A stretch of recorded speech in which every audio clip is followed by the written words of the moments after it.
Hi viewers, how are you all. I am back with my new video. आज काफ़ी time बाद upload कर रही हूँ।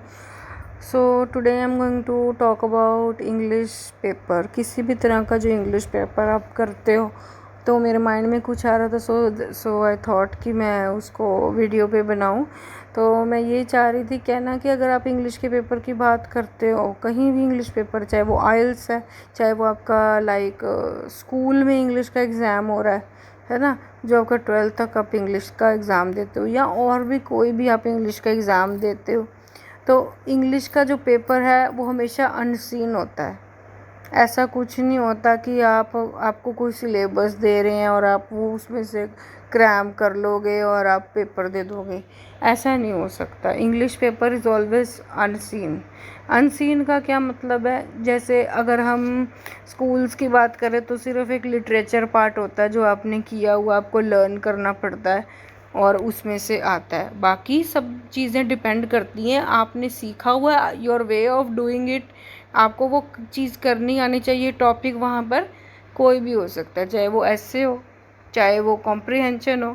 अब कॉम्प्रिहेंशन कभी भी आपको किया हुआ थोड़ी आएगा, क्योंकि comprehensions are taken from different different sources like newspaper, journals, editorials, magazines.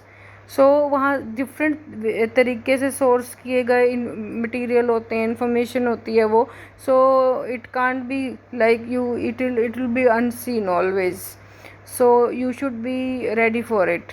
आपको वो करने का तरीका आना चाहिए कि मैंने कॉम्प्रिहेंशन कैसे करना है, मैंने राइटिंग पार्ट कैसे अटेम्प्ट करना है। You should know the way to do it. If it is task 1, task 2 और कॉम्प्रिहेंशन, या चाहे और भी कोई इंग्लिश का पेपर है, चाहे लेटर राइटिंग है, चाहे कुछ और भी है, वो आपको करने का वे आना चाहिए। ऐसा नहीं होगा कि आपको हमेशा किया हुआ ही आए। English paper will always be unseen. तो वो इसीलिए आपको चीज़ें करने का एक वे, एक मेथड होता है, वो सीखना पड़ेगा आपको। इंग्लिश पेपर कभी भी ऐसे किया हुआ नहीं आएगा आपको कि जो आपने किया है वो आ जाए।